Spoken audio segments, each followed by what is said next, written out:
રાજકીય લડાઈઓ અંદરો અંદર જ જોવા મળતી હતી। પાર્ટીની અંદર આંતરિક વિવાદો થાય તો તેને બહાર લાવવામાં ન આવતા, કારણ કે બહારથી પાર્ટી મજબૂત છે તેવા દેખાડાઓ કરવામાં આવતા હતા, પરંતુ હવે આ દેખાડાઓ વાસ્તવિકતા બની ગઈ હોય તેવું લાગી રહ્યું છે। શું છે સમગ્ર ઘટના, ક્યાંની છે આ ઘટના, આવો વિગતે ચર્ચા કરીએ। વૈષ્ણવજન તો તેને કહીએ જે પીડ પરાઈ જાનાને રે। નમસ્કાર, નવજીવન ન્યૂઝ સાથે હું છું અમીષા।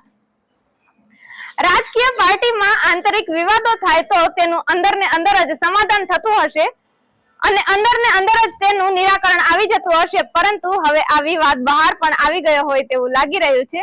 હાલમાં નેશનલ હેરાલ્ડો કેસને લઈને દરેક જગ્યાએ વિરોધ પ્રદર્શનો નોંધાઈ રહ્યા છે, ત્યારે સંસ્કારી નગરી ગણાતા વડોદરામાં નેશનલ હેરાલ્ડો કેસને લઈને પણ વિરોધ પ્રદર્શનો થઈ રહ્યા હતા। ત્યારે ગઈકાલે વડોદરાના અકોટા નગર વિસ્તારમાં ભાજપના કાર્યકર્તાઓ નેતાઓ વિરોધ પ્રદર્શનમાં જોડાયા હતા। ત્યારે ભાજપના નેતાઓએ રાહુલ ગાંધીનું પૂતળું સમજી પોતાના જ નેતા, પોતાના જ પક્ષના સાથીદાર કે પોતાના જ પરિવારનો સભ્ય જે પણ ગણો અને ટપલાબાજી કરી, એવી તો ધોલાઈ કરી કે યુવા મોરચાના નેતા પાર્થ પુરોહિતની તો વાત જ ન રહી।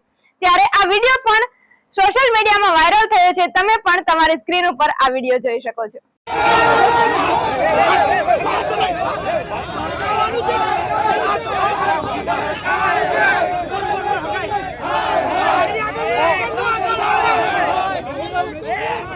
તો આ હતા ભાજપના જ નેતાઓ જેઓ પાર્થ પુરોહિતની ધોલાઈ કરી રહ્યા છે, એ પણ રાહુલ ગાંધીનું પૂતળું સમજીને। ત્યારે આ અંગે તમારું શું કહેવું છે? આ જાણી જોઈને કરવામાં આવ્યું હતું કે અજાણતા જ પાપ થઈ ગયું? આ અંગે તમારું શું કહેવું છે? કમેન્ટમાં તમારા પ્રતિભાવો જરૂરથી જણાવજો। આવી નવી સ્ટોરી અને અહેવાલો લઈને અમે તમારા સુધી આવતા રહેશું। ત્યાં સુધી નવજીવન ન્યૂઝ ચેનલને લાઈક કરો, શેર કરો અને સબસ્ક્રાઇબ કરવાનું ભૂલતા નહીં।